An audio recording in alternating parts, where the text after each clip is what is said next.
सबसे पहले तो आपने मुझसे क्वेश्चन पूछा था कि while defining one charge, right, it is defined 9 10 to the power 9 Newton force that exists between the unit charges when they are separated through 1 meter, right? Actually 1 coulomb को हम दो तरीके से डिफाइन कर सकते हैं. एक तो मैंने आपको बताया था 1 coulomb consist of 6.25 10 to the power 18 electrons. और दूसरा केस इसके अंदर ये है कि हमें मालूम है F is equal to K Q1 Q2 divided by R square. ये कूलम्स लॉ है. K is known as constant of proportionality, right, and is regarded to be the electrostatic constant, right. और इसकी जो वैल्यू होती है वो 9 into 10 to power 9 होती है बेटा. K की वैल्यू क्यों होती है ये 12th के अंदर देखेंगे हम. अब मैं क्या कह रहा हूं आपको कि Q1 को मैं 1 कूलम ले लूं, दूसरे Q2 को भी 1 कूलम ले लूं और दोनों के बीच में डिस्टेंस 1 मीटर स्क्वायर ले लूं.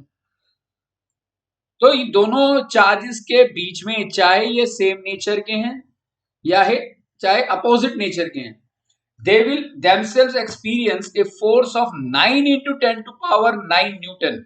So 1 coulomb can also be defined as the amount of force which is equal to 9 into 10 to power 9 Newton experienced by a pair of unit charge separated through a unit distance.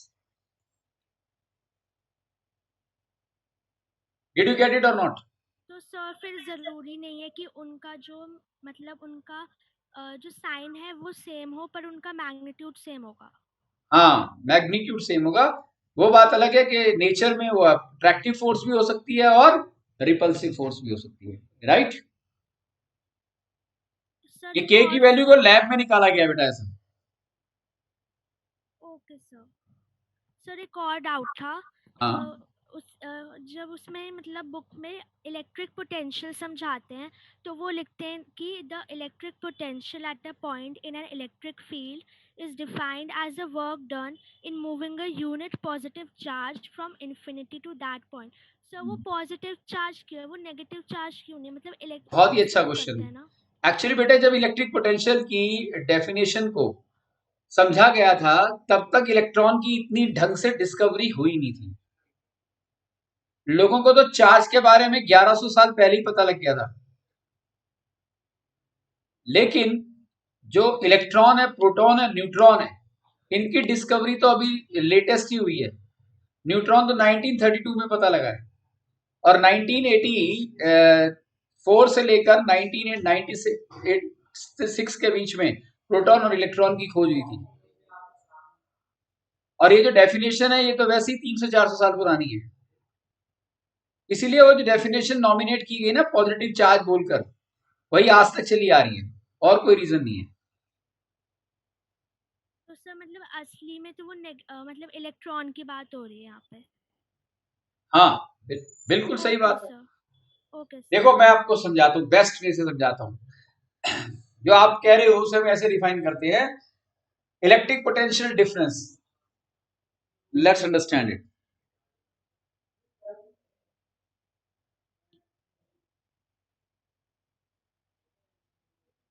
Let's consider this is the electric field of a positive charge.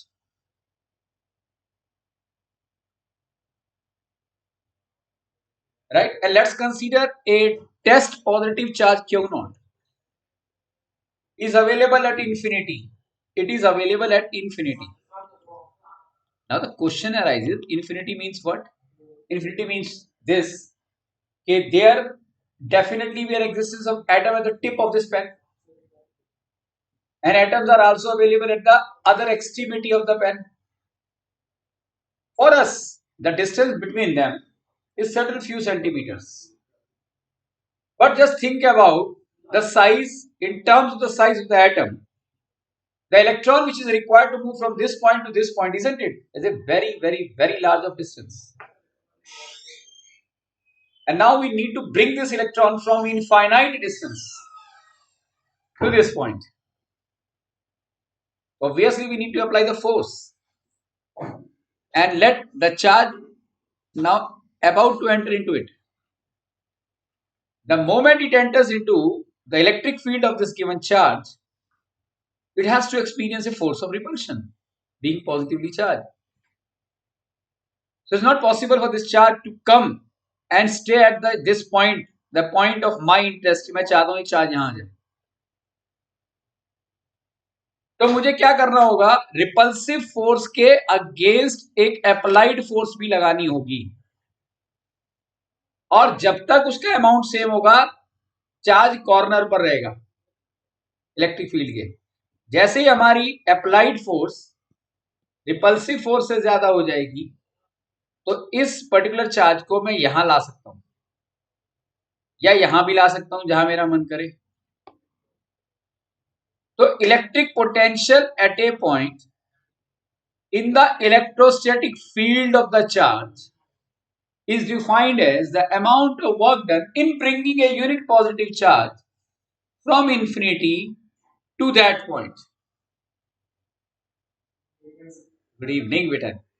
So potential is a work done to bring the charge from infinity to the point under consideration divided by the charge itself.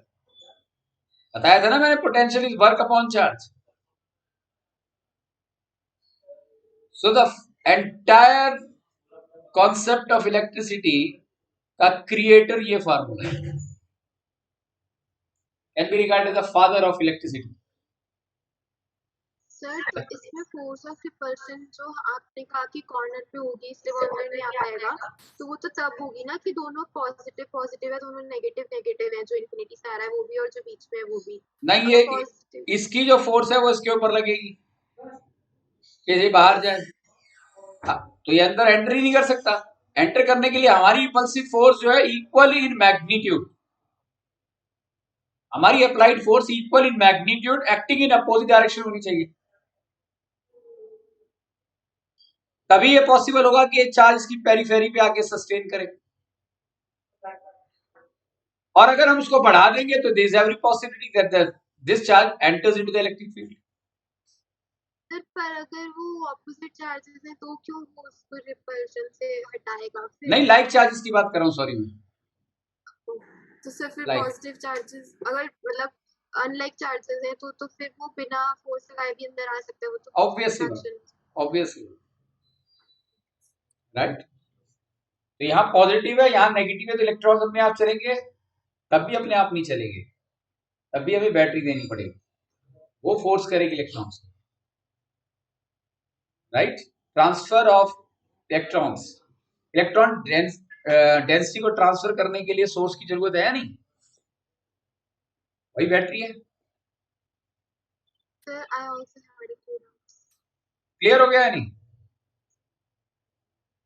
कोई और doubt है क्या शुद्ध? मुझे भी कुछ doubts थे जब मैंने क्वेश्चन। बोलो बिल्कुल, पहले डाउट पूछो उसके बाद आगे बढ़ेंगे। सर एक तो इसी वाले में था कि इलेक्ट्रिक पोटेंशियल की डेफिनेशन में था कि from infinity to that point, और पोटेंशियल डिफरेंस की डेफिनेशन में था one point to the other point.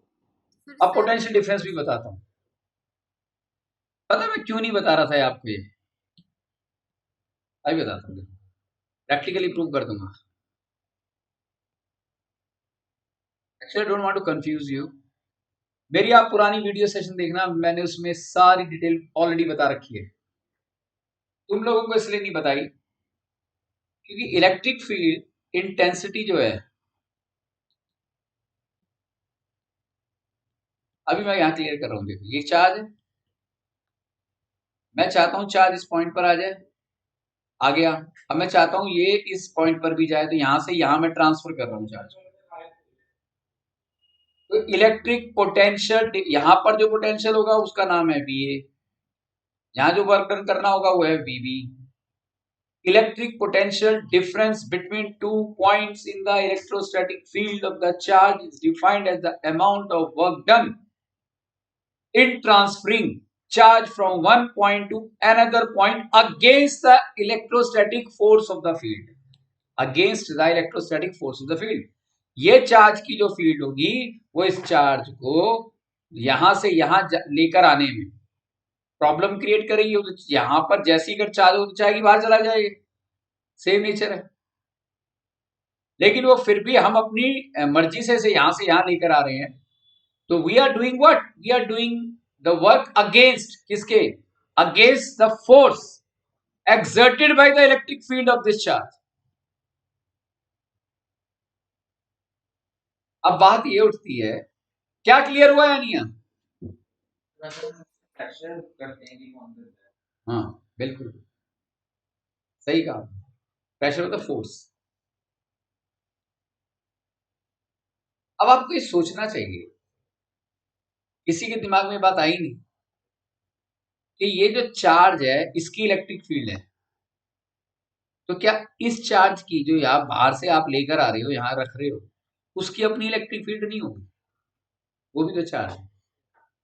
तो जब दो इलेक्ट्रिक फील्ड आपस में टकराएंगी तो क्या होगा?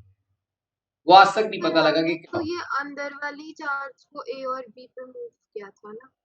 मेरे बिल्कुल, चार्ज तो मूव किया था, जो भी चार्ज मूव किया वो भी तो अपनी इलेक्ट्रिक फील्ड लिए हुए है।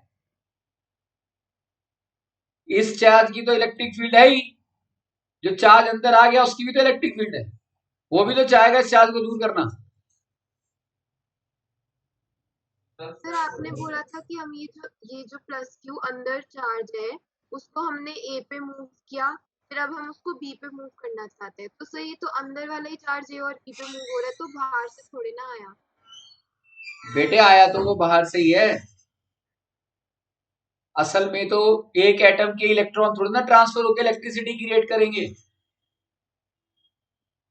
ये तो डेफिनेशन समझाने के लिए आपको ऐसा बोला गया है, लेकिन इलेक्ट्रॉन्स तो दूसरे एटम से आ रहे हैं। एक ही एटम के इलेक्ट्रॉन्स अगर आपस में अंदर ही मूव करेंगे तो क्या फ्लो ऑफ इलेक्ट्रिसिटी है? नहीं, वो तो पोटेंशियल डिफरेंस का मतलब समझाने के लिए ऐसा कहा गया है। लेकिन यहां पर एक बात आपको सोचनी चाहिए कि जो भी चार्ज यहां पर है वो भी अपने आप में अपनी एक इलेक्ट्रिक फील्ड रखता है, ये भी अपनी एक इलेक्ट्रिक फील्ड रखता है। तो दोनों की इलेक्ट्रिक फील्ड अगर टकरा जाएंगी तो क्या करेंगे? कुछ नहीं कर सकते। फिजिक्स में भी काफी कुछ ऐसा है जहां लिमिट का यूज होता है। Electric field is limit Q not tends to 0 force upon charge. ये फार्मूला आप पढ़ेंगे 12th में, और अगर इसके बारे में कुछ जानना हो तो मैंने अपनी पुरानी वीडियो देख लेना, मेरी कोई भी मांगकर, मैंने वहां बड़ा खुलासे से इस बात को क्लियर किया है।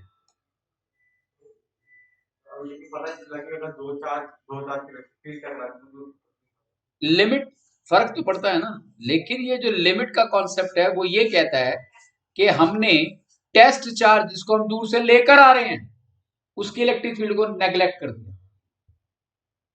माना नहीं, उसको कंसीडर नहीं किया। सर इसलिए हम पोटेंशियल डिफरेंस में उसको हाँ। फ्रॉम इंफिनिटी नहीं मानते। हाँ मैंने कहा भाई कितनी बार फोन कर लिया तुझे, क्या? इसलिए पोटेंशियल डिफरेंस डिफाइन करते वक्त उसको फ्रॉम इंफिनिटी नहीं मानते, 1.2 अनदर मानते हैं, और जब पोटेंशियल होते हैं तो फ्रॉम इंफिनिटी। मतलब हम क्या है कि जो दूसरा चार्ज एंटर कर रहा है उसकी इलेक्ट्रिक फील्ड को नेग्लेक्ट करके चल रहे हैं। अगर उसकी फील्ड भी हमने कंसीडर कर ली तो आज तक नहीं डिराइव हो सका कि क्या होगा। तो मैथ्स और फिजिक्स का बड़ा क्लोज रिश्ता है। लिमिट एक ऐसा टॉपिक है जो आप 11th मैथ्स से पढ़ना शुरू करेंगे, जिसमें डिफरेंशिएशन आ जाता है, इंटीग्रेशन आ जाता है, और सबका जो जुड़ाव है वो ट्रिग्नोमेट्री से है। और 12th की 67% मैथ्स जो है वो केवल ट्रिग्नोमेट्री, डिफरेंशिएशन, लिमिट, डिफरेंशिएशन और integration. 67% out of 100, only these three topics. So you can well imagine, engineering cannot be imagined without understanding these three concepts. ये आपको आगे फ्यूचर में पता लगेगा।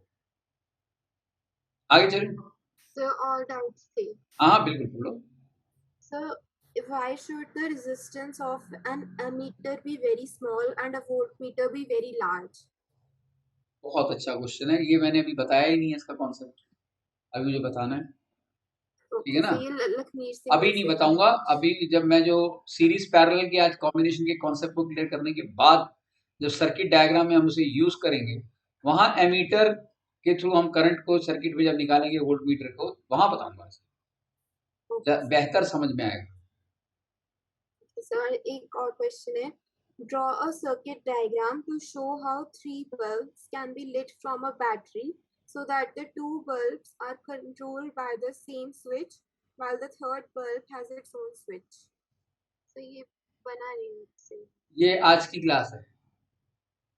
तो ये मतलब ये रेजिस्टेंस से पहले के ही क्वेश्चंस थे इसलिए। और एक कॉन्सेप्ट आज की क्लास का। ओके सर, और सर 2 और क्वेश्चन। तो इसमें तो कैलकुलेशन मिस्टेक हुई थी कि a wire is 1.0 meter long, 0.2 millimeter in diameter and has a resistance of 10 ohm. Calculate the resistivity of its material. हाँ तो वैल्यू पुट करके निकाल दो। तो वो गलत आ रहा है बेटे मैं अभी इस समय तो टाइम वेस्ट होगा ना, मैं कैलकुलेशन करूंगा, तो आप मुझे क्वेश्चन भेज दो, ठीक है शगुन? बेटे मैं कह रहा हूँ, मेरी वॉइस आई? Yes sir. मैं कह रहा था कैलकुलेशन में बाद में ना करा दूं, टाइम वेस्ट हो रहा है इस समय। ये तो मतलब एक ऐसा डाउट है जो कि मैं करके आपको भेज दूंगा, मुझे क्वेश्चन भेज दो।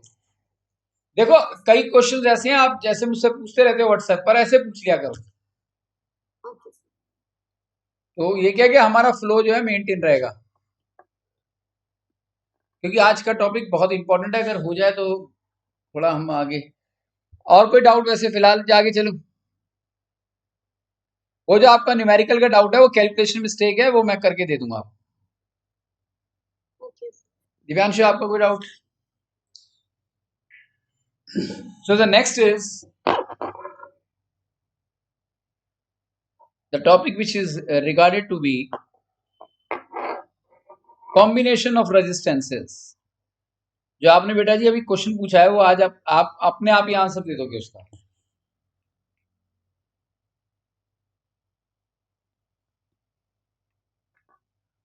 Let's hope for the best कि टॉपिक खत्म हो। हमारे घरों में जितने भी डिवाइस हैं क्या वो सीधी लाइन में लगे हुए होते हैं या एक दूसरे के ऊपर लगे हुए होते हैं? If the devices which are known as loads and in simple language called as resistances, right, are supposed to be connected along a straight line or one above the other. The connection which is made along a straight line known as series combination of resistances.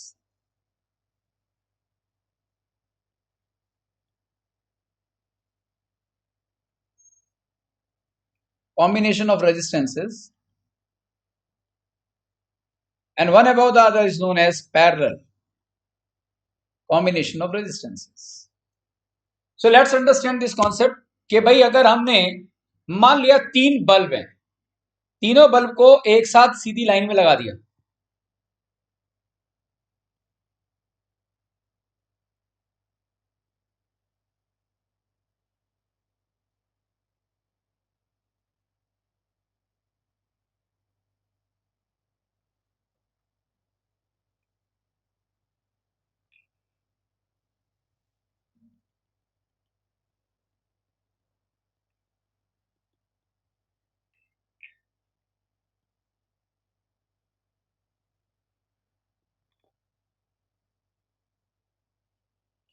तीनों को भाई obviously bulb के साथ 2 तार निकली हुई है ना, एक को इससे कनेक्ट करके all the 3 are connected along a straight line, right, and are subjected to a source of energy known as battery.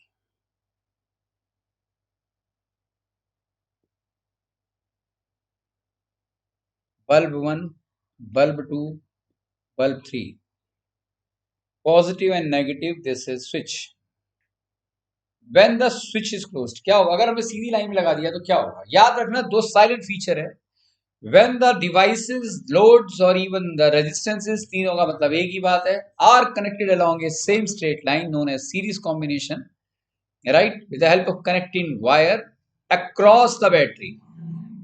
Across battery के across हमने बैटरी लगा दी ना इसके, right, with a switch along with it, then what happens? The very first silent feature is current remains with the same. अब यहां से जब switch को क्लोज करेंगे तो करंट फ्लो करेगा पॉजिटिव से नेगेटिव। बात अलग है, इलेक्ट्रॉन नेगेटिव टू पॉजिटिव मैंने बताया था, पॉजिटिव टू नेगेटिव डायरेक्शन की करंट लेते हैं, करंट की डायरेक्शन लेते हैं, करंट यू फ्लो करेगा, सेम करंट फ्लो करेगा जो यहां सोर्स से आया है ना करंट, वो सभी डिवाइसेस में जाएगा। और ये जो बैटरी है इसका मेन पोटेंशियल है V, जो सोर्स है वो है V, कैपिटल V, राइट। तो पहली बात, जो सोर्स करंट प्रोवाइड कर रहा है सभी डिवाइसेस में सेम सोर्स जाएगा, सेम करंट जाएगा। अगर डिवाइसेस को सीधी लाइन में हम लगाते हैं तो, और दूसरा फीचर है साइलेंट फीचर की बात बता रहा हूं ऑफ सीरीज कॉम्बिनेशन,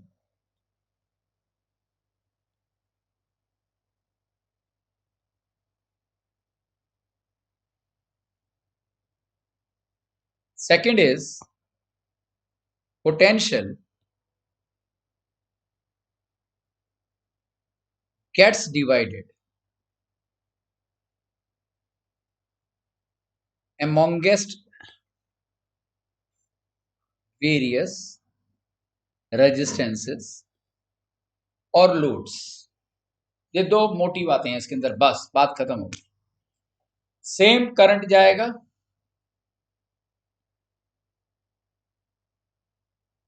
ये पहला डिवाइस है, ये दूसरा डिवाइस है, ये तीसरा डिवाइस है। तीनों डिवाइस जो मेन पोटेंशियल आ रहा है उसका कुछ हिस्सा पहले वाला बल्ब लेगा, जिसे कह दिया मैंने V1। इस मेन पोटेंशियल का दूसरा हिस्सा ये लेगा और तीसरा हिस्सा ये लेगा, ठीक है। मान लिया इसके पास 3 रोटी है और उसके 3 बच्चे हैं, राइट, तो वो तीनों को बराबर देना चाहेगा, लेकिन बच्चे तो बच्चे होते हैं, जिसके साथ ज्यादा एनर्जी है, ज्यादा एनर्जी कंजम्पशन जिसकी है वो ज्यादा ले लेगा। मतलब पता लगा पहले बच्चे ने 1.5 रोटी ले ली, दूसरे ने आधी ले ली, तीसरे को बेचारे को एक टुकड़ा ही मिला। बड़ी सिंपल लैंग्वेज में समझा रहा हूं सर। बीच भी वो ज्यादा मिलेगी, अभी कुछ बताया ही नहीं मैंने, नहीं। आप बेटा सुनो, पहले मेरी बात सारी सब सुनो पहले ध्यान से। जब मैं बोलूंगा ना अब पूछो, तब कितना ही क्वेश्चन पूछना। सोच तेरी अपनी जगह सही है, लेकिन कहानी ऐसी नहीं होगी। अब ये देखिए, ये जो तीनों बल्ब हैं, इन तीनों बल्ब के ऑब्वियसली काम करेंगे तो इलेक्ट्रिसिटी कंज्यूम करेंगे या नहीं करेंगे। और consumption of electricity is measured in terms of the resistance which is known as, is measured in terms of the friction known as resistance. Electrical friction को हम क्या कहते हैं? रेजिस्टेंस। तो इस बल्ब का रेजिस्टेंस मान लिया R1 है,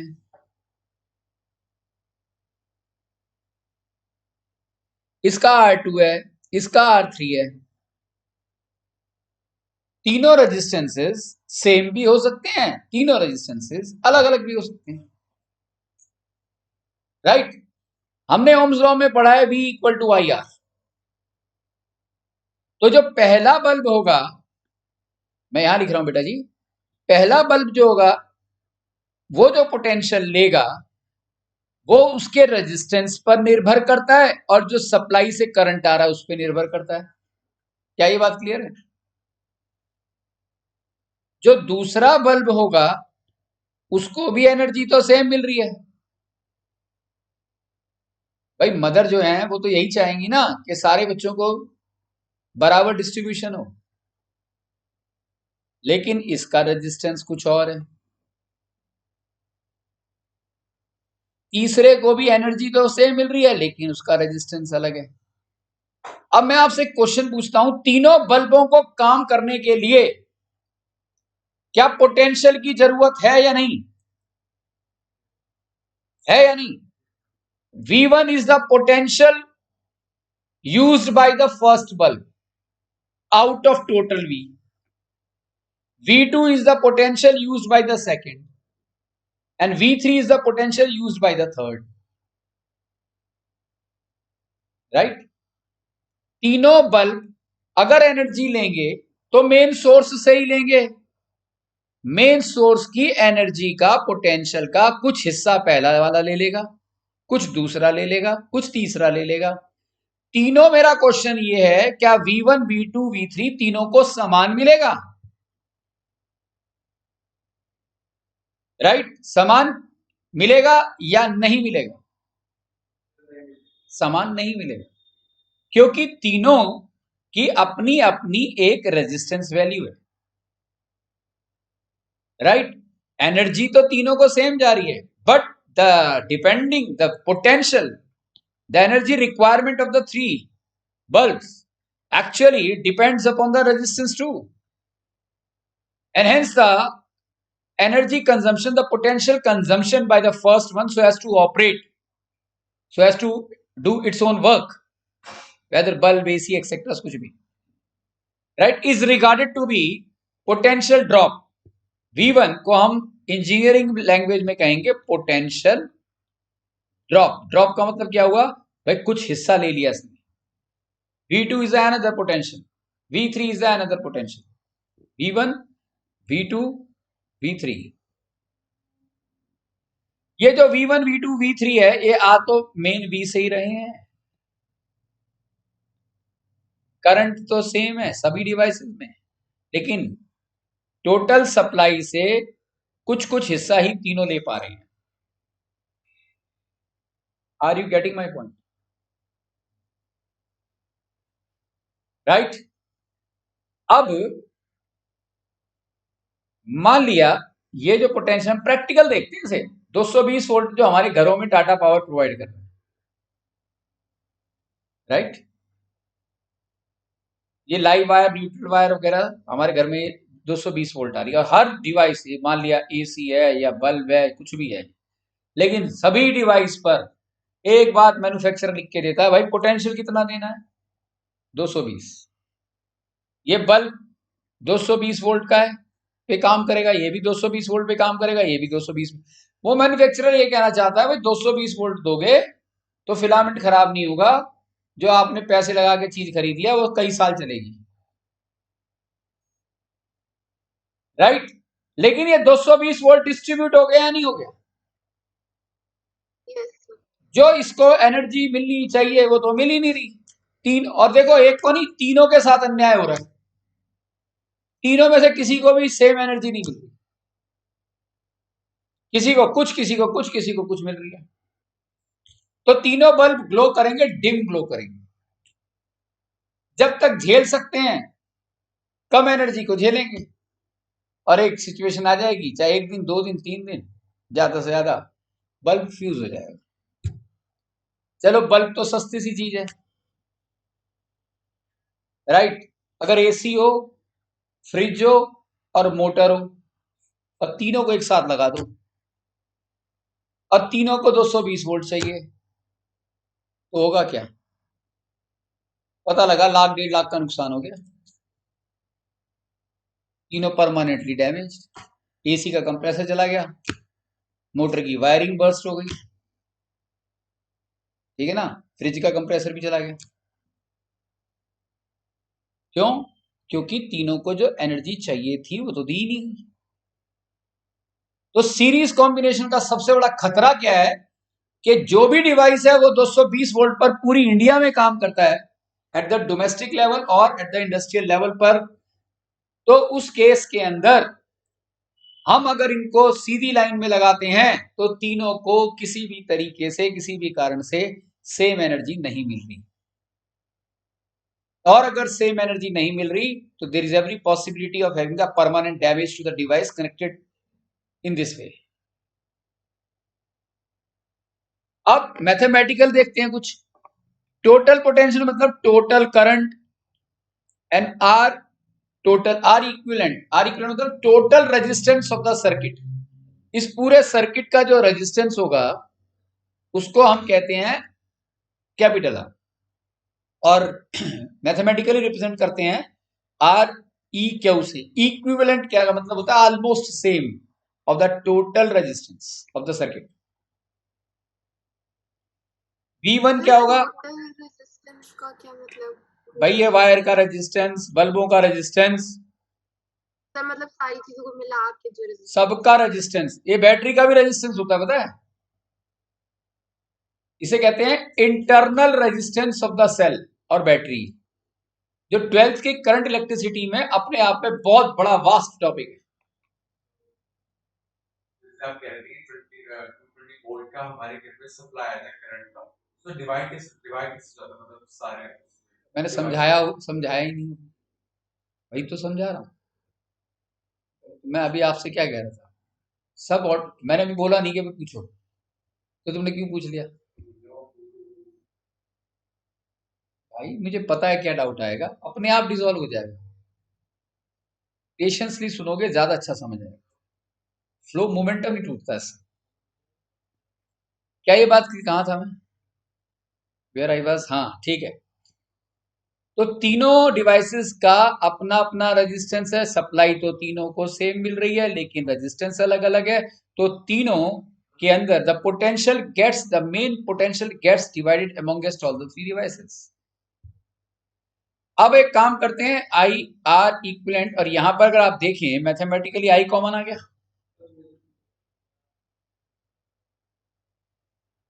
आई से आई कैंसिल हो गया, तो आर इक्विवेलेंट किसके इक्वल आया? Total resistance of such combination, series combination, is equal to the algebraic sum of the individual resistances of the devices।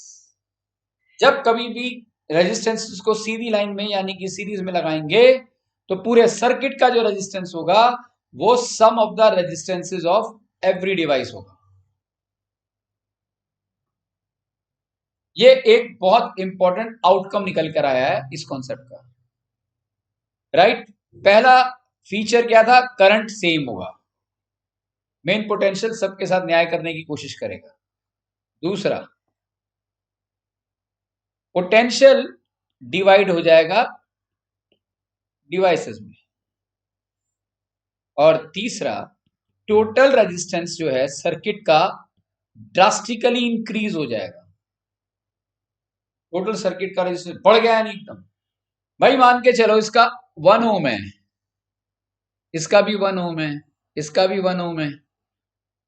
ये 1 ओम का मतलब तो मालूम है ना, राइट? अगर तीनों डिवाइसेस का रेजिस्टेंस 1 ओम है तो टोटल रेजिस्टेंस कितना हो गया भाई? पूरे सर्किट का ही रेजिस्टेंस 3 ओम हो गया। अब इतना हाई अगर रेजिस्टेंस हो गया तो ये जो सप्लायर है इसको तो रास्ते में भयानक रिकॉर्ड मिल रही है, जबरदस्त रेजिस्टेंस मिल रहा है। ये बेचारा चाहता है एनर्जी देना, ये दे नहीं पा रहा। तो पता लगा सोर्स से ही गड़बड़ शुरू हो गई। वो जो करंट जाना चाहिए था, जो जाना चाहिए सब डिवाइस के पास आसानी से आराम से, वो भी नहीं जा पा रहा, क्योंकि इन तीनों में लड़ाई ऐसी चल रही है कि कोई किसी को ढंग से एक दूसरे की एनर्जी डिस्ट्रीब्यूट नहीं करने दे रहा। और इस लड़ाई में बेचारा ये जो सोर्स है वो भी अपने आप में सफर कर रहा है, और इसके ऊपर भी इंपैक्ट आ गया। और इंपैक्ट ये आया कि सारे सर्किट की रुकावट बहुत ज्यादा हो गई, और जो current drawn from the supply decreases, यानी कि electrical energy from the supply decreases. अब एनर्जी जब डिक्रीज आ रही है, ऊपर से हर डिवाइस का अपना रेजिस्टेंस, तो डिवाइस को जल्दी से जल्दी खराब होने में कोई समय नहीं लगेगा। It has to get damage permanently in a very quick time, right? कुछ एक्सेप्शंस हैं, वो मैं बताऊंगा बाद में। क्या ये क्लियर है? सर फिर तो जो ये सीरीज कॉम्बिनेशन है इसमें तो बहुत सारे डिसएडवांटेजेस हैं। मतलब पोटेंशियल, मतलब कुछ हमारे, अगर हमारे घर में ये लगेगा तो फिर तो हमारा कुछ चलेगा नहीं, एसी भी खराब हो जाएगा, मोटर सब कुछ खराब ही हो जाएगा। बिल्कुल सही कहा आपने। इसीलिए हमारे घर में जितने भी डिवाइसेस लगे हुए हैं ना, वो सीरीज कॉम्बिनेशन में नहीं लगे हुए। वो सब पैरेलल कॉम्बिनेशन में। And what do you mean by parallel, अभी हम पहुंचेंगे वहां पर। पहले हम सीरीज कॉम्बिनेशन के डिसएडवांटेजेस समझ लेंगे। पहला disadvantage, that the overall resistance of the device, overall resistance of the circuit in series combination drastically increases, and hence the current drawn from the supply decreases. Right? Circuit का resistance बढ़ गया तो current जो जा सकता था वो कम हो गया। पहला इंपॉर्टेंट डिसएडवांटेज। दूसरा, सबके सब सीधी लाइन में लगे हुए हैं। बोलिए, अगर ये सीधी लाइन में लगे हुए हैं तो एक बात सोचने की है, ये स्विच है ना यहां, राइट? अब जब इसको ऑन करेंगे तो तीनों एक साथ ऑन हो जाएंगे, अब जब इसको ऑफ करेंगे तो तीनों एक साथ ऑफ हो जाएंगे। ये तो परेशानी का काम हो गया भाई। हम अपने घर में कुछ चीजें बंद रखना चाहते हैं, कुछ चलाना चाहते हैं। अब एक स्विच ऑन किया सब कुछ ऑन हो गया, और एक बंद किया वो सब कुछ बंद हो गया। तो कहने का मतलब है सीरीज कॉम्बिनेशन में हम हर डिवाइस को इंडिविजुअल स्विच नहीं दे सकते। It's not possible to give an individual switch to each and every device, right? कि भाई सिर्फ ये वाला बल्ब काम करे, ये दोनों स्विच ऑफ रहे, तो हर एक को अपना देना पड़ेगा ना हमें स्विच। है नहीं हमारे हर पर्टिकुलर पॉइंट का स्विच है या नहीं? हर ट्यूबलाइट का स्विच होता है, हर पंखे का स्विच होता है, टीवी का स्विच होता है या नहीं? जो चाहिए चलाना वो हम चला देते हैं। लेकिन अगर सीरीज में कॉम्बिनेशन में होता तो पहली बात तो हम हर एक को डिवाइस को एक स्विच दे ही नहीं सकते थे। सीरीज कॉम्बिनेशन में चीज पॉसिबल ही नहीं है, राइट? अब ये दूसरा भी समझ में आ गया। Disadvantages of series combination, guaranteed question है ये अगर सब्जेक्टिव पेपर हुआ तो पहला डिसएडवांटेज क्या था? The overall resistance of the device drastically increases due to which the current drawn from the supply, right, decreases exponentially, and hence every device will not get the requisite amount of supply, requisite amount of electrical energy, and every possibility of having the permanent damage to the devices under consideration. दूसरा, it's not possible for us to give a separate switch to every device in a series combination, right? और अगर अलग अलग device नहीं दे सकते तो और खतरनाक बात क्या हो गई कि अगर एक डिवाइस काम नहीं करेगा तो बाकी का कोई भी नहीं करेगा। पता लगा ये वाली ट्यूबलाइट फ्यूज हो गई, अगर ये सीरीज में होते तो सब बंद हो जाता। एक डिवाइस बंद तो सब बंद। क्यों? क्योंकि मान लिया ये खराब हो गया, ये बल्ब का फिलामेंट खराब हो गया, ये फ्यूज हो गया, तो यहां फ्यूज होने का मतलब क्या है? अब करंट की सप्लाई आगे बढ़ेगी नहीं, ओपन हो गया सर्किट, यहां सर्किट का ब्रेक हो गया या नहीं? जो फिलामेंट ब्रेक हो गया, अलग हो गए। अब इलेक्ट्रॉन कहां से जाएंगे? हवा से थोड़ी ना जाएंगे। वो कनेक्टिविटी जो थी वो तो खत्म हो गई। तो सर्किट ब्रेक होने से क्या होगा? करंट की जो सप्लाई है वो बंद हो जाएगी, और करंट की सप्लाई बंद होने से क्या होगा? सारे के सारे डिवाइस काम करना बंद कर देंगे। If one device fails to work in series combination, if one device fails to work, the other device automatically will not work. Clear? समझ में आ रहा है? Excuse me, sir. हाँ बेटे।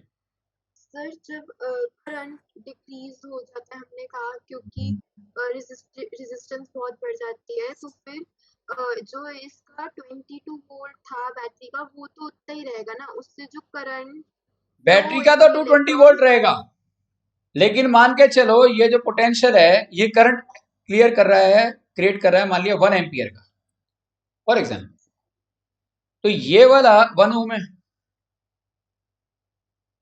राइट?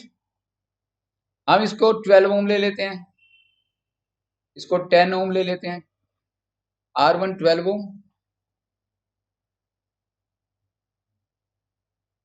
R2 10 ओम, R3 5 ओम, और करंट मान लिया हम ले लेते हैं 5 एम्पियर। तो V1 की वैल्यू क्या होगी बताना?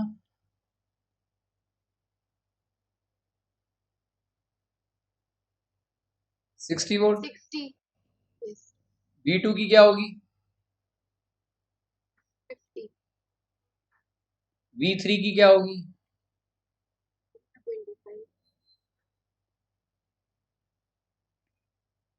और तीनों पे तो लिखा हुआ है 220 वोल्ट।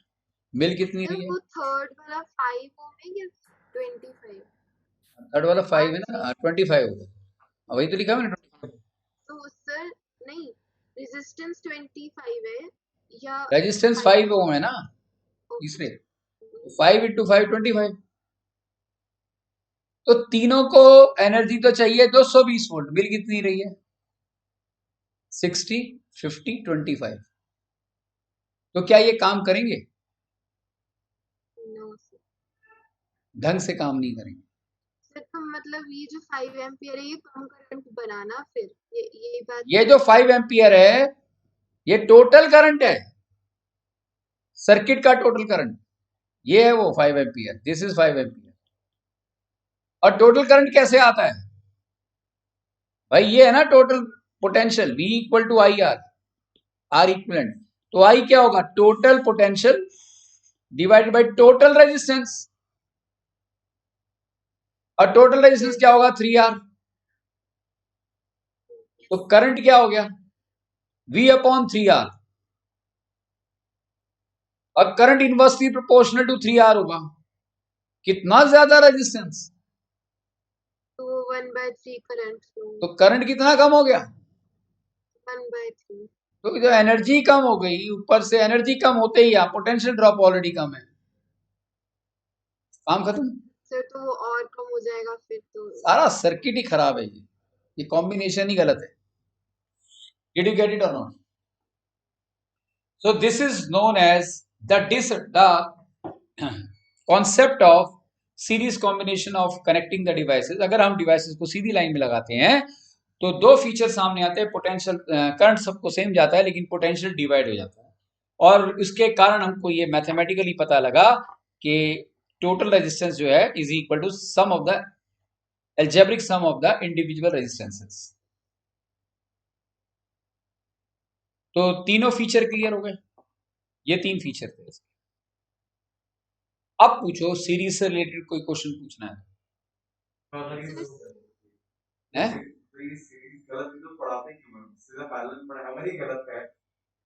भाई हर इंसान जो है वो एक्सपेरिमेंट नहीं करेगा। अब किसी को सीधा थोड़ा ना पता लगा कि सीरीज लगा। जिसने भी सीरीज या पैरेलल इजाद किया है तो उसने दोनों मेथड ट्राई किए होंगे, तो उसको उसी ने तो पता किया कि ये गड़बड़ है ये सही है, राइट? तो सीरीज कॉम्बिनेशन तो होता ही नहीं है, घर में पैरेलल ही होता है। एक जगह होता है, वो मैं बाद में बताऊंगा, पहले पैरेलल तो समझ लें।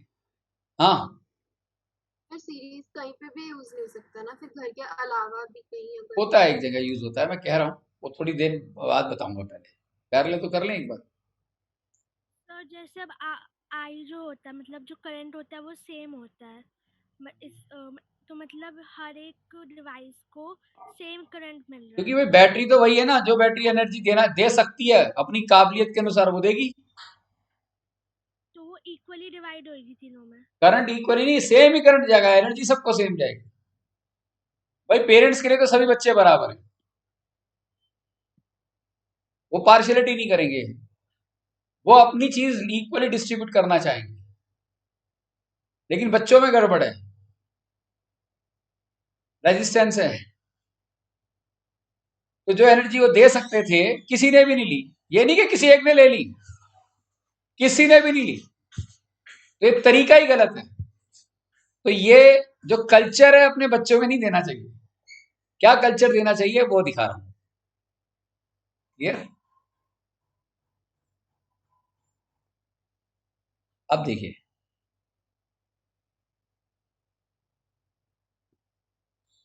ये टॉपिक इंटरेस्टिंग नहीं है बताओ?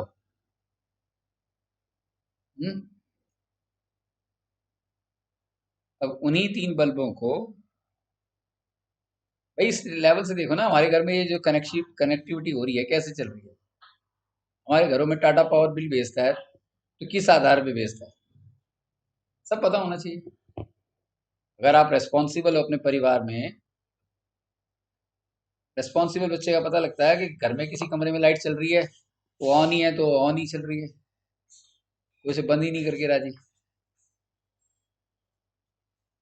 जो रेस्पॉन्सिबल होगा वो जहां भी कुछ मिसयूज होगा वो उसको होने नहीं देगा।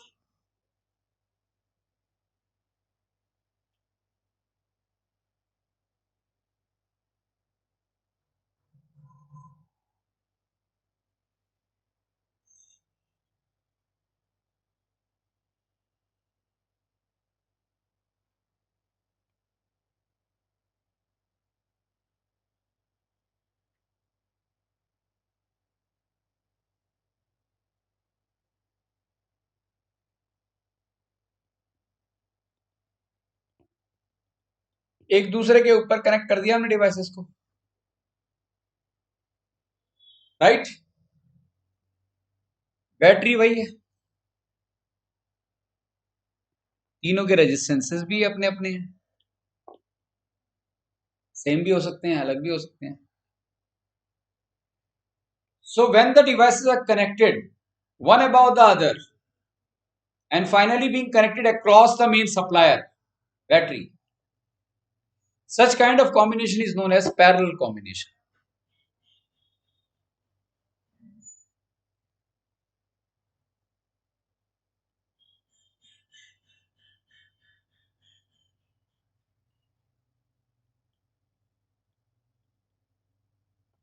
अब इसकी खासियत क्या है? सोर्स वही है, ये करंट को रिलीज करेगा, करंट जाके टकराएगा यहां, इस पॉइंट को नोड कहते हैं। Node is a point where the different connecting wires meet. It is basically regarded to be a junction at which the various connections of the given circuit, right, meet, is known as node. इस node पर जाके जैसे ये main current टकराया तो उस current का एक हिस्सा यहां चला गया, एक हिस्सा यहां चला गया और तीसरा हिस्सा यहां चला गया। वो करंट यहां गया, यहां से I2 गया, यहां से I3, फिर ये तीनों बाहर जब आए तो तीनों सम होकर वापस आकर यहां चले गए। तो साइलेंट फीचर इसका क्या हुआ?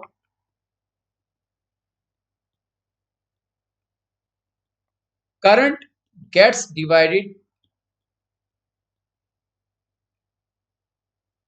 across the resistances, current get divide and potential, ये जो सप्लाई है रिमेन्स द सेम। पोटेंशियल क्या है? वो सेम है, remains the same to all devices,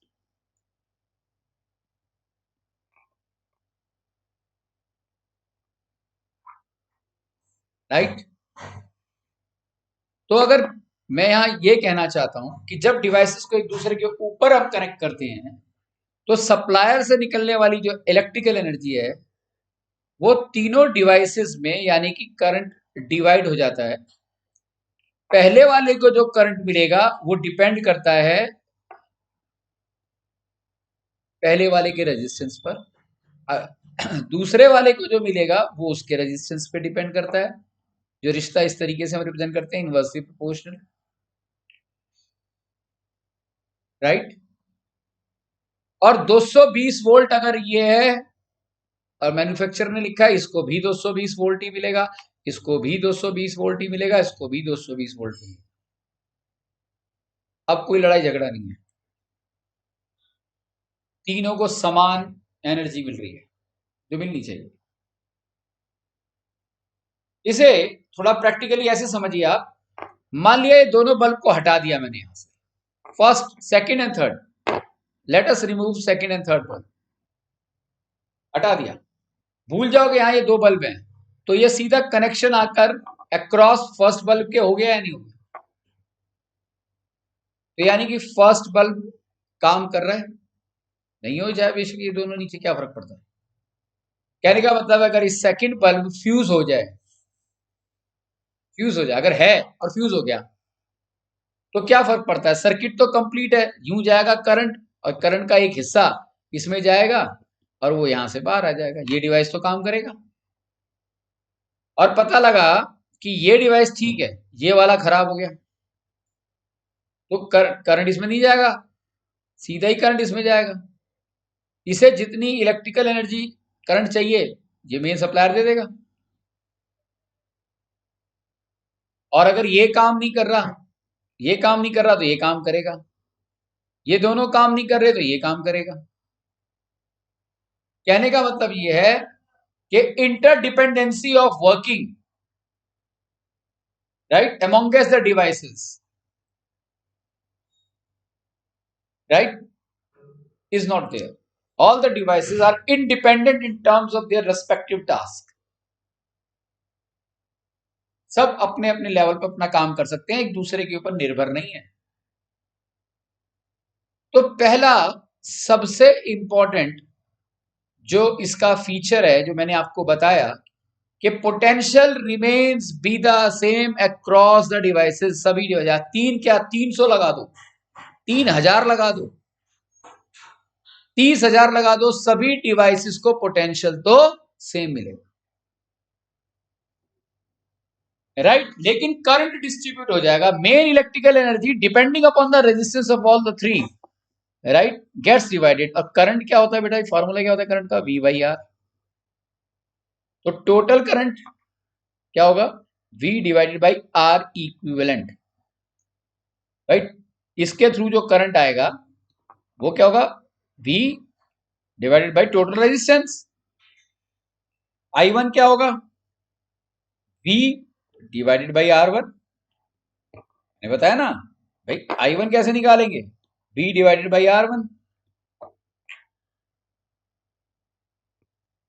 V divided by R2, V divided by R3।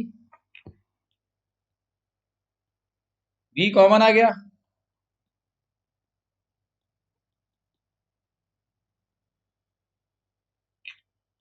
V से V cancel, 1 upon R equivalent किसके equal आ गया?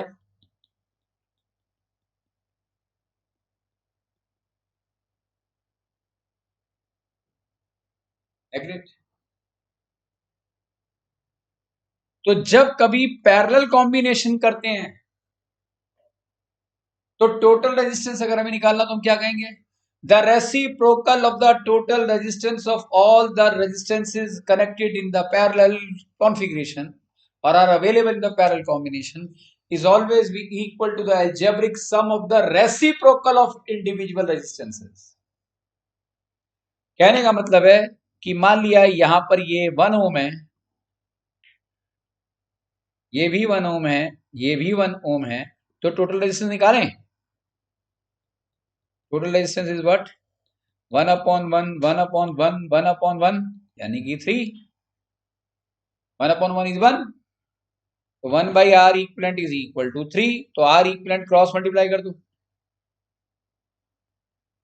तो आर इक्विवेलेंट क्या आ गया? 1 बाई 3 ओम। तो टोटल रेजिस्टेंस सर्किट का क्या आया? 1 बाई 3। अरे 1 by 3 is even less than the resistance of single device. ये जो बल्ब हैं इनके रेजिस्टेंस से भी कम रेजिस्टेंस आता है पैरेलल कॉम्बिनेशन में। Total resistance of the circuit drastically reduces and it becomes even less than the resistance of the individual device। तो सोचो, जब ना के बराबर रेजिस्टेंस हो गया, ड्रास्टिकली रेजिस्टेंस कम हो गया, तो सप्लायर जो है जबरदस्त ढंग से अपनी एनर्जी देगा। भाई I is V by R। जब टोटल रेजिस्टेंस बहुत ही कम हो गया तो electrical energy drawn from the supply drastically increases. Energy ज्यादा मिलेगी सारे बल्बों को, और सारे बल्ब उतनी ही एनर्जी यूज करेंगे जितनी रुकावट है उनके अंदर। रुकावट को सरप्लस करने के लिए एनर्जी चाहिए या नहीं चाहिए? फ्रिक्शनल फोर्स को ओवरकम करने के लिए वर्क डन होना चाहिए या नहीं होना चाहिए? राइट? तो जिसका जो रेजिस्टेंस उसके हिसाब से वो एनर्जी ले लेगा। सप्लायर तो अब बेहतरीन ढंग से एनर्जी दे रहा है। तो इसका सबसे बड़ा पहला एडवांटेज पैरेलल का ये है कि if the devices are connected in parallel then the overall resistance of the circuit drastically decreases and it becomes even less than the resistance of the individual device, right?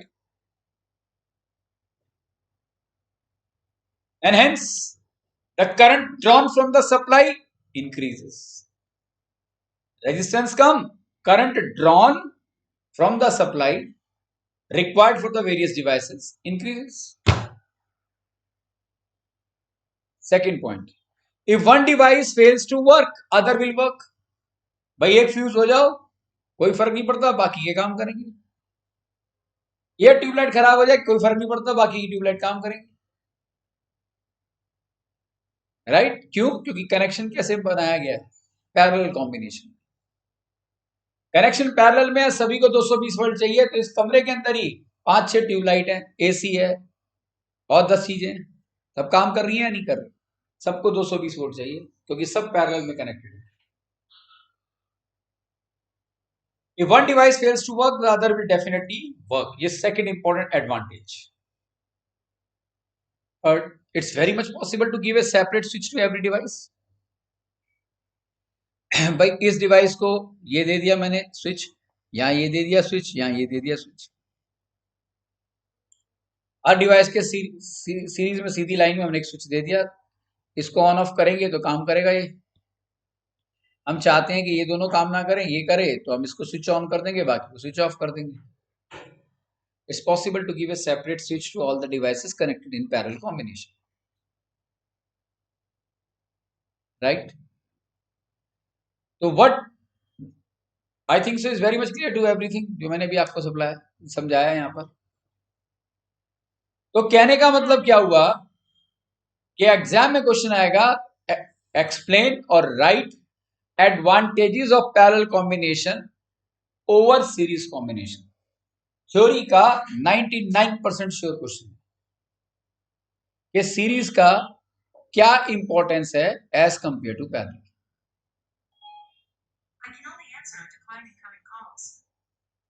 क्या clear है? Excuse me sir. हाँ बेटा।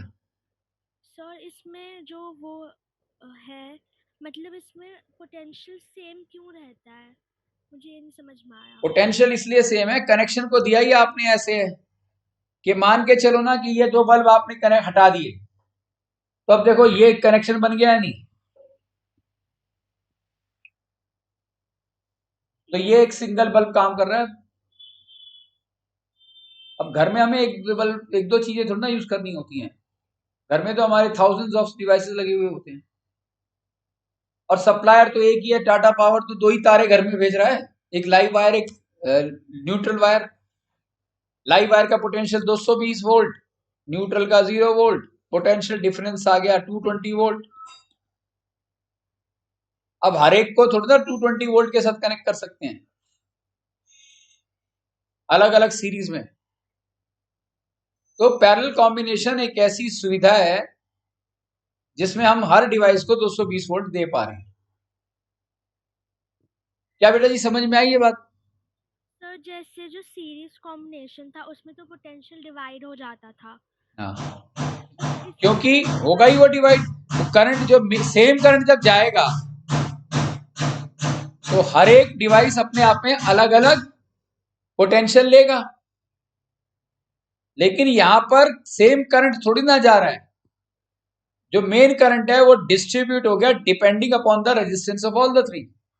मैं यहां पर एक question पूछता हूं आपसे, if R1 is the least, R1 is less than R2 is less than R3, exam में क्वेश्चन आता है, तो which resistances will acquire the maximum current? तो करंट का भी एक ऐसा आप डिटेल लिख कर दो कि किसमें सबसे ज्यादा करंट होगी, इंक्रीजिंग ऑर्डर डिक्रीजिंग ऑर्डर में लिख कर दो, ये ऐसा है क्वेश्चन। हाँ बराबर कैसे जाएगा? और इसका भी 220 और साइड ये 220 वोल्ट है ना। करंट बेटा पोटेंशियल पे ही थोड़ा डिपेंड होता है, रेजिस्टेंस पे भी तो होता है। तो करंट आई क्या है, V/R1, ये I1 हो गया ना। I2 क्या होगा, क्योंकि पोटेंशियल तो सेम है, V/R2,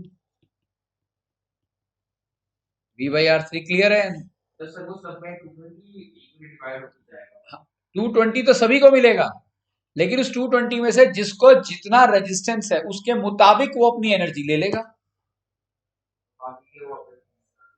और सारी एनर्जी लेने के बाद सबको जब सम करेंगे तो वापस वो total current incoming current and outgoing current same, incoming current and outgoing current remains be the same. इसे केसीएल कहते हैं, Kirchhoff's current law, right. Kirchhoff's law पढ़ेंगे आप, केसीएल और केवीएल 12th क्लास में, करंट इलेक्ट्रिसिटी। सर तो जो हमारा सीरीज कॉम्बिनेशन था उसमें भी तो सबको इक्वली करंट मिल रहा था। अब यहाँ पे इन्होंने अपने हिसाब से भी ले लिया तो फिर तो करंट यहां पर सेम जा रहा था, लेकिन इसका रेजिस्टेंस के कारण यहां करंट कंज्यूम हुआ या नहीं हुआ? यस सर हुआ। तो कंज्यूम कैसे, आप देखो potential is directly proportional to I and potential also directly proportional to R. Yes sir. तो अरे ये बल्ब काम तब करेगा ना जब इसको एनर्जी दोगे। इस बल्ब को जब यहां पर पोटेंशियल इस दो पॉइंट पे मिलेगा तभी तो ये काम करेगा। सर तो हमने करंट तो दिया था ना। नहीं, यहां से दिया ना, मेन सोर्स से तो करंट दिया, लेकिन जब करंट एंटर करेगा तो उस करंट के एंटर करने के बाद यहां पर एक नया पोटेंशियल नहीं क्रिएट हो गया, I/R1। अरे मेन सोर्स तो यही है, इसी का एक हिस्सा यहां चला जाएगा, दूसरा हिस्सा यहां जाएगा, तीसरा यहां जाएगा, लेकिन तीनों को बराबर V नहीं मिलेगा। 220 वोल्ट 220 वोल्ट 220 वोल्ट सीरीज में नहीं मिलेगा, उससे कम मिलेगा। और कम क्यों मिलेगा, क्योंकि करंट तो तीनों में सीधी लाइन में गया, लेकिन तीनों का रेजिस्टेंस के कारण तीनों अपना टोटल पोटेंशियल का एक हिस्सा यूज कर लेंगे। टोटल पोटेंशियल यूज नहीं कर सकते, they will use A part of the main potential. Main potential का एक हिस्सा ये लेगा, एक ये। सीरीज का फीचर ये है। सर तो मतलब उन्हें जो करंट मिला वो उनकी रेजिस्टेंस के हिसाब से उतना नहीं मिला उसके जितना करंट तो चाहिए था। तीनों को दिया गया, लेकिन रेजिस्टेंस के कारण गड़बड़ होगी। उतना नहीं था कि वो उसकी पोटेंशियल उतना ही 220 बना सके। 220 बना सके, हो ही नहीं सकता भाई। तो सप्लायर तो यही है, और सप्लायर कितनों को एनर्जी देगा, अपनी पूरी की पूरी फॉर्म। अगर मेरे पास कोई एनर्जी है, अगर सपोज मेरे पास कोई सोर्स है और मुझे किसी को देना है, तो मैं एक ही को सारे सोर्स को थोड़ी ना दे सकता हूं। अगर मुझे 3 लोगों को चीज देनी है कोई, चाहे वो इक्वली या अनइक्वली, देनी तीनों को, ये बात पक्की है, तो क्या मैं तीनों को वही जो मेरे पास टोटल अमाउंट है, अगर 3 लोगों को मुझे पैसे देने हैं, पक्का देने हैं, क्या मैं तीनों को वही अमाउंट दे सकता हूं जो मेरे पास है? कुछ हिस्सा एक को दूंगा, कुछ दूसरे को, कुछ तीसरे को। अगर मेरे पास 300 रुपए हैं तो ये हो सकता है एक को 50 रुपए दूं, एक को 150 रुपए दूं, तो लास्ट वाले को तो 100 रुपए देने ही पड़ेंगे। पर मैं 350 रुपए थोड़ा ना दे सकता हूं ना, मैं 250 रुपीज दूंगा। मैं तो चाहूंगा मेरे पास जो एनर्जी है मैं दे दूं सबको, पर सबको वो एनर्जी नहीं मिलेगी जो उन्हें मिलनी चाहिए, और मिलनी चाहिए वो डिपेंड करता है इस सर्किट पर।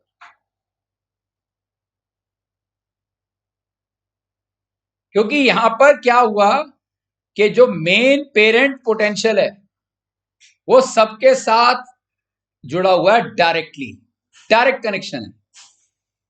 यहां पर मेन सप्लायर थोड़ा ना लगा हुआ है, इसके साथ एक मेन सप्लायर भी है, इसके भी साथ भी है, इसके साथ भी।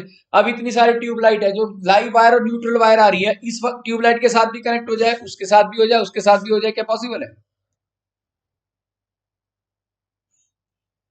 तो हम एक कॉमन सर्किट बनाते हैं, कॉमन पॉइंट बनाते हैं, ये रहा कॉमन पॉइंट।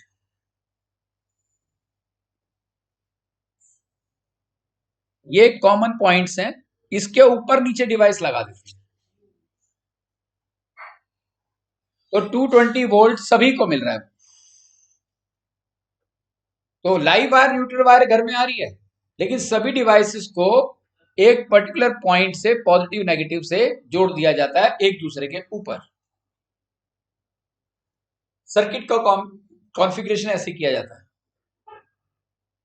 सर तो जैसे वो हमने किया कि रेजिस्टिविटी सीरीज कॉम्बिनेशन में बहुत इंक्रीज हो जाती है, उसकी वजह से करंट जो ड्रॉ होगा वो बहुत डिक्रीज हो जाएगा। तो फिर हम ऐसे कह सकते हैं कि उसमें क्योंकि पहले ही करंट जो है वो कम है और उसके बाद वो सबको मिलना है, और ऊपर से रेजिस्टेंस भी देखो, ऊपर से करंट भी कम, ऊपर से रेजिस्टेंस भी, तो पोटेंशियल ड्रॉप अपने आप कम हो गया, क्योंकि potential is directly proportional to I है, डायरेक्टली प्रोपोर्शनल टू आर। ना एनर्जी पूरी मिल रही, आई मिल रहा, और आर अपने आप में है ही, तो पोटेंशियल 220 वोल्ट मिलेगा ही नहीं। और पैरेलल में क्योंकि हमारे वो कम हो जाती है रेजिस्टिविटी, तो करंट इंक्रीज होने की वजह से पैरेलल में हमने सारे डिवाइसेस को एक दूसरे के ऊपर कनेक्ट कर कर एक सबसे बिगेस्ट फायदा क्या किया कि सभी को हम सेम पोटेंशियल दे पा रहे हैं। yes. और इसे ऐसे बनाते हैं, series combination is generally shown like this.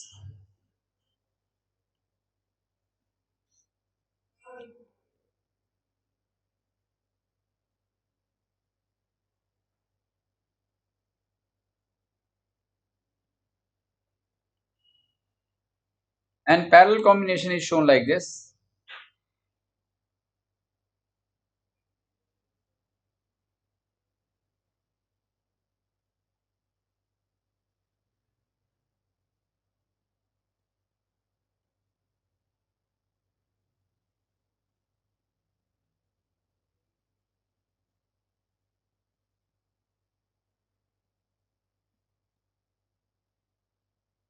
मैंने आपसे क्वेश्चन पूछा था, किसी ने आंसर दिया नहीं इसका, किसमें सबसे ज्यादा करंट जाएगा? R3 में। R1 सबसे कम रेजिस्टेंस जिसका है वो सबसे ज्यादा करंट लेगा। इंटरमीडिएट वाला सबसे ज्यादा R3 में है, तो सबसे कम करंट किसमें होगा? I3, right? कोई बात, ये एग्जाम में आता है क्वेश्चन। सर प्रैक्टिकल लाइफ में तो ऐसे नहीं होता ना कनेक्ट, ऐसे ही होता है प्रैक्टिकल लाइफ में, नहीं तो प्रैक्टिकल लाइफ कैसे होती है बेटा? नहीं मतलब जैसे प्रैक्टिकल लाइफ में हम एसी और फैन और सब वो इलेक्ट्रीशियन जानता है। अगर आपको भी जानना है तो उसके लिए आपको इलेक्ट्रिकल इंजीनियरिंग करनी होगी। 10th क्लास में ये बात थोड़ी ना समझ में आएगी कि कनेक्शन अंदर कैसे होता है, दीवारों के अंदर कोई वायर बाहर थोड़ी ना दिखाई देती है आपके घर की, सब अंदर ही होती है ना। He knows better how to give the connection. आपको ये पता लग गया कि उसने अगर कनेक्शन दिया है तो सीरीज दिया है या पैरेलल दिया है। हाँ। Okay sir. जैसे हमारे घर में वायर है, बाहर हमारे पास सप्लाई मीटर होता है, मीटर बॉक्स होता है, तो सर अगर हम टाइम पे बिल नहीं करते तो वहां से कनेक्शन कैसे काट देते हैं हमारे घर में पावर? तो वो तो सिस्टम है बेटे, जो बिल लेगा, जो आपको एनर्जी देगा, तो वो ऐसा सिस्टम रख के चलता है कि वो आपका डिस्कनेक्शन करता है। वो डिस्कनेक्शन वहां से नहीं करता, यहाँ आकर वायर को कट करता है घर आकर। बिल्कुल, यहाँ आकर लाइव वायर कट कर जाता है, खत्म, और सील कर जाता है उसे। हाँ सर इस डायग्राम में स्विच नीचे बनाया है, पर फिर आपने बोला था ना कि सबका अलग अलग स्विच होगा। क्या बेटा? हाँ, तो यहाँ इसका स्विच यहाँ कनेक्ट कर सकते हैं, इसका यहाँ कर सकते हैं, इसका यहाँ कर सकते हैं। सारे डिवाइस के सीरीज में स्विच दे दिया ना।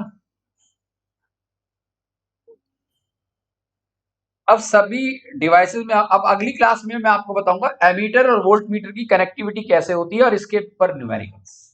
आज था कॉन्सेप्ट। राइट। तो ये पूरा बुक से पढ़ लेना एक बार और सीरीज पैरेलल पढ़ लेना। जो मैंने समझाया है, एक reading is more than enough. और अपनी लैंग्वेज में एडवांटेज और डिसएडवांटेज लिख लेना और मुझे भेज देना। कुछ भी काम करो, भेजने की आदत जरूर डालो। उससे क्या है कि तुम्हें ये पता होना चाहिए कि मेरा कोई मॉनिटर है जो मुझे देख रहा है। And teacher should be the best monitor. मैंने जो काम किया देखूं कहाँ सही है क्या गलत है। अटेंड कर लिया सेशन बेटा? आ रहा हूँ बस, क्लास करूंगा। क्लियर? तो that's it for today. Similar triangles का बैच भी था बना शायद। हाँ, आज बना दिया मैंने।